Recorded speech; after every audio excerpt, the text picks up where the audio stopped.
Hi everyone, my name is Andrew Conboy and I'm a Master of Physics student at Edinburgh University, and I thought I'd take the time that the schools are shut to summarise my project and show you what you can do with physics after school. My project is experimental particle physics using data taken from the Large Hadron Collider Beauty experiment, which is at CERN. So you can sort of think about my project as looking at sort of fancy protons, in the way that protons are made of these two particles, two of these and one of these, and I'm looking at again three particle states made from three of these four, with the underlying similarity that one of those three is always this C-type particle here. So at LHCb there are at a collision, which is when two protons are hit together and at extremely high energies, very close to the speed of light, and a multitude of things come off of that.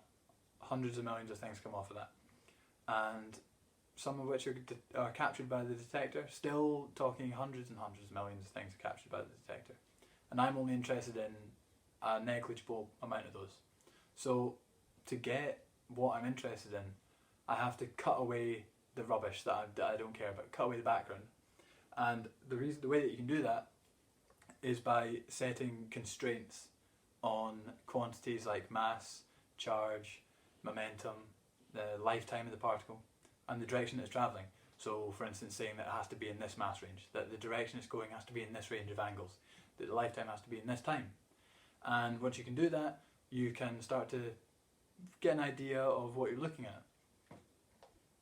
And on pen and paper, what I'm looking at takes the form of a sort of A to A particle decaying to B and C. So it's one thing breaking down into two things.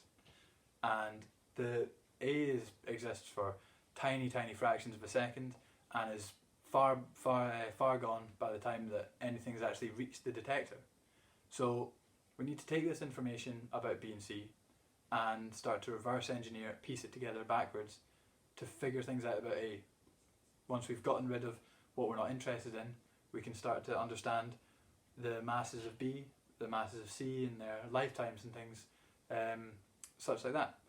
And as I said, reverse engineer back to what we can see about A, to what we can infer properties about A.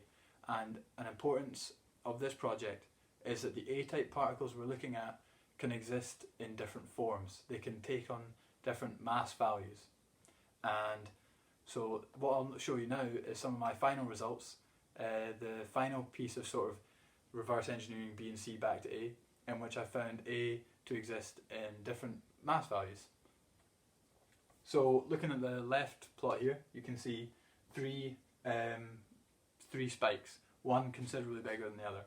And these represent where we're likely to find A, what A's mass is likely to be. And the height of each peak is proportional to how likely it is to have that mass.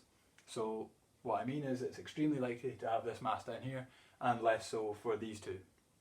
But if we now look at the left and right and play a quick game of spot the difference, you can see that there is no blue peak here.